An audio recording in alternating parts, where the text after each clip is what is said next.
இப்போ வந்து போடுங்க அம்மா ஓட்டு, அந்த சின்னத்தை பார்த்து இந்த சின்னத்தை பார்த்துன்னு செய்தி ஊடகங்கள் எல்லாமே வலுவாக வந்து ஏப்ரல் 19 வரைக்கும் வந்து முழுக்க வந்து அரசியல் போகச்சு போயிட்டு இருக்கும்போது இந்த படத்தை நரேன்ட்ட நான் பேசும்போது என்ன நரேன் 11 ரிலீஸ்ன்றீங்க, இந்த மாதிரி இருக்கு இல்லை சார், இருக்குது சிச்சுவேஷன் ப்ரெஷரைஸ் இருக்கிறாரு. எலெக்ஷன் நடுவில் எங்களை கொஞ்சம் தயவு செஞ்சு கண்டுக்கோங்க, இது என்னுடைய வேண்டுகோள். ஃபஸ்ட்டு இந்த ஸ்கிரிப்ட் சொல்லும்போது எப்போ பொதுவாக வந்து ஒரு ஊடகம், பார்வை, சினிமா அப்படின்னு இருக்கும்போது டைரக்டர் ஒரு டிசைடிங் ஃபேக்டரில் இருக்கவங்க தங்களை நீதிபதிகளாக நியமிச்சுக்கிட்டு தான் ஒரு பார்வை இருக்கும் பொதுவாக. அது வந்து குறையாவோ விமர்சனமாக சொல்லலை. எஸ், நான் இப்படி பார்க்குறேன், மேலேருந்து பார்க்குறேன், இதெல்லாம் இப்படி தெரியுதுன்னு. பட்டு ஆனந்த ரவிச்சந்திரனோட கேரக்டர், அவரோட எமோஷனல் வரும்போது ஒரு அப்பா கேரக்டர் வந்து எனக்கு ரொம்ப நாள் ஆதங்கம் என்ன இருக்குன்னா, எதுக்கு இருக்குன்னா அந்த அப்பனே தெரியாமல் நிறைய கேரக்டர் நடிச்சிருக்கேன். ஏன்னா காசு வேணும் இல்லை, எதுக்குடா அந்த கேரக்டர் இந்த படத்தில் இருக்குன்னே தெரியாமல் நடிச்சிருக்கேன். அப்போ ஒன்று சொன்னோன்னா கொஞ்சம் சுவாரஸ்யம் குறைஞ்சிது. பட் திருப்பி எனக்கு ஒரு 1 ஹவரில் வந்து அந்த கேரக்டருக்கான இந்த என் கேரக்டரும் திருமதி கீதா அவங்களோட கேரக்டருக்குமான ஒரு உறவுமுறை வந்து ரொம்ப சின்ன விஷயங்களாக சொன்னோன்னே எனக்கு கொஞ்சம் ஆர்வமாயிடுச்சு இதுக்கு. அப்போ அவர் சொல்லும்போது மைண்டில் ஒன்று ஏறினது. அப்போ 2 பேரும் சும்மா பேசிகிட்டு இருக்கும்போது ஒரு 25-26 வயசில் ஒரு வேலை கிடைக்கணும், படிக்கணும், வேலை கிடைக்கணும், நம்ம கற்பனை பண்ணி வச்சுக்கிற மாதிரி ஒரு காதலியோ அல்லது தோழியோ அல்லது மனைவியோ ஏதோ ஒன்று கிடைக்கணும்னு எல்லா ஆணுக்கும் ஆசை இருக்குது. நான் ஆணாக இருக்கிறனால ஆண் பாயிண்ட் ஆஃப் வியூவில் பேசுகிறேன்.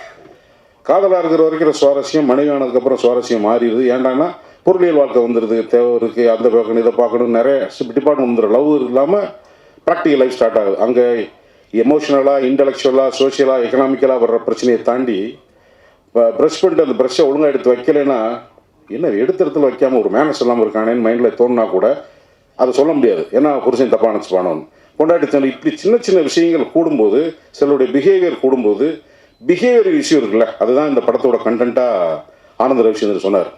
சின்ன விஷயம் தான், ஒருத்தர் விட்டு கொடுத்து போயிருக்கலாம் தான். ஆனால் அது எங்கே போய் நிற்கும், அது எவ்வளோ பெரிய மன வலியை ஏற்படுத்தும். மற்றவங்க பார்வையில் இருக்கும்போது புற பேர் நீதிபதியாகி நீ செஞ்சு தப்புன்னு மன உளைச்சலாக்கி சம்மந்தப்பட்டவங்களுக்கே என்னடா பிரச்சனை நமக்குள்ளன்னு தெரியாமல் போகிற அளவுக்கு இங்கே ஒரு சுற்றுச்சூழல் இருக்குது. ஒரு 30 வயசுலேருந்து 40 வயசுக்குள்ளே ஆண் பெண்கள் உறவு முறைகளை நிறையா என் கூட நடிக்கிற பசங்க, சின்ன பசங்களை பார்க்குறேன். நிறைய நண்பர்கள் வீட்டு பிள்ளைகளை பார்க்கும்போது இந்த படத்தோட நிறைய ரிலேட்டடாக ட்ராவல் பண்ணிக்கிற முடிஞ்சது. அந்த வகையில் ஒரு மெச்சூர்டு தம்பி, நீங்கள் வந்து ரொம்ப மெச்சூர்டான ஒரு சப்ஜெக்ட் எடுத்திருக்கீங்க. எல்லாருடைய சார்பாகவும் எனக்கு நான் உங்களுடைய வாழ்த்துக்களை தெரிவிக்கிறேன்.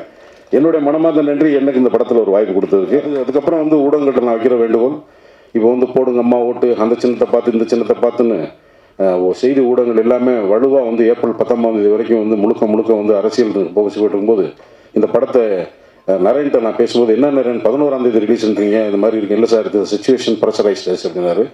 அது அந்த ஒரு வார்த்தைக்குள்ளே எவ்வளோ பிரச்சனை இருக்குன்றது எனக்கு தெரியும் சார். எலெக்ஷனுக்குள்ளே நீங்கள் சப்போர்ட் பண்ணீங்கன்னா இது மக்களுடைய பிரச்சனையில் நிறைய அலசி ஆராய்ஞ்சிருக்கிற ஒரு உளவியலான ஒரு அப்ரோச் தான் அந்த படம். கொஞ்சம் சப்போர்ட் பண்ணுங்கள். நல்லா இருந்தா இது வந்து வேண்டுகோளாக வைக்கிறது வந்து கொஞ்சம் கவனமாக பாருங்கள் அப்படிங்கிறது தான் என்னோட வேண்டுகோள்.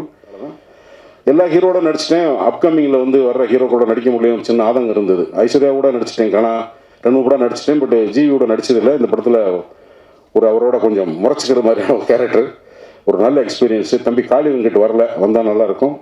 எல்லாருக்கும் என்னுடைய மனமார்ந்த நன்றி. எலெக்ஷன் நடுவில் எங்களை கொஞ்சம் தயவு செஞ்சு கண்டுக்கோங்க, இது என்னுடைய வேண்டுகோள். Thank you so much.